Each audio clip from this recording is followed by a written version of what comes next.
They're off. The Al Shakab Lockinge Stakes is underway. Muda Sabek is the first one to begin. Chindid in the centre in black and the yellow nearest to us of My Prospero also showing in a prominent position. Laurel is the pink cap, giving chase to Muda Sabek more towards the far side of the course.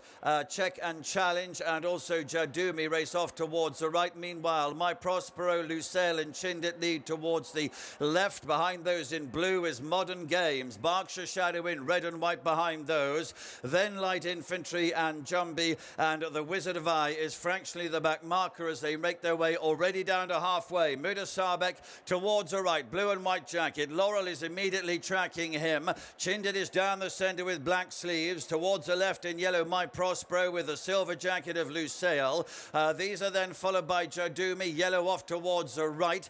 In the centre in the pink is Check and Challenge, then Berkshire Shadow. Modern Games, a blue jacket towards the left being asked to pick up. The Wizard of Eye and Light Infantry behind those. They can see the two furlong marker. Muda Sabek still has the advantage. Laura's in second position. Chindid is still there. Lucille running a bid race. Then My Prospero and Modern Games in the blue nearest to us delivering his challenge. Berkshire Shadow behind that, but it's Chindid at the furlong pole. Chindid has the advantage. Here comes Modern Games in the blue. Muda Sabek behind those, and then Lucille as they race towards the line. William Buick and Modern Games come through to win the Al Shakab Lockinge. Chindid is next to Berkshire Shadow, My Prospect, Muda Sabek, Light Infantry and Lucille.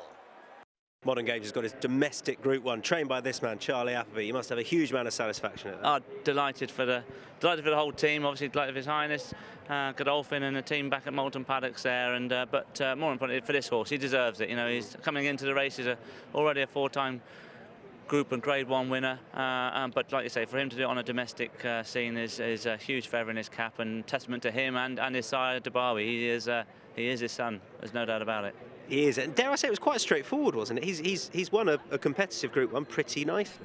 Yes, no, I mean, look, you know, there was strength and depth there, as we know.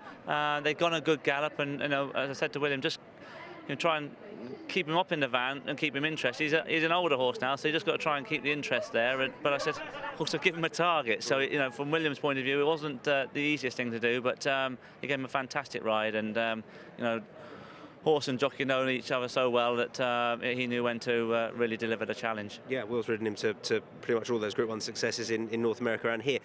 What next? And as the campaign develops, will you stay in the UK? Naturally, we'll head towards Queen Anne now, and then you know, whether we then toy with keeping an eye on the Sussex, obviously what the three-year-olds are achieving during the summer there. But ultimately, what we'd like to achieve is to head back to America for try and nail a third Group Breeders' Cup for him. And there's going to be no tinkering trip-wise out in that mile? He's out in that mile. I don't think I need to try and mess that one up. Cheers, Charlie. Well done. Take care. Cheers, Tom.